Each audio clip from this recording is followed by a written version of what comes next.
పార్వతీపురం మన్యం జిల్లా కురుపా మండల గిరిశిఖర గ్రామాలలో అడవి ఏనుగులు సంచరిస్తున్నాయి. ఈ మేరకు తులసి గ్రామ సమీప వరి చేలను ధ్వంసం చేస్తున్నాయి. అలాగే కొండపోడులో గిరిజన రైతులు వేసిన అరటి, మొక్కజొన్న, రాగులు తదితర పంటలను నాశనం చేస్తూ ఆర్థికంగా నష్టం కలిగిస్తున్నాయి. చేతికి అందొచ్చే పంటలు ధ్వంసం చేయడంతో స్థానిక గిరిజనులు లబోదిబోమంటున్నారు.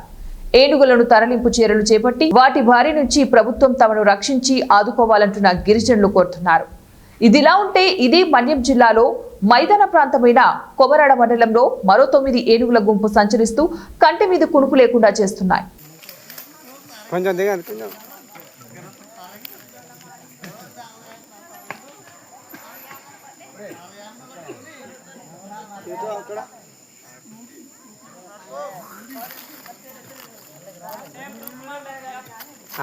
రాకపోవడమే ఇది రావట్లేదు.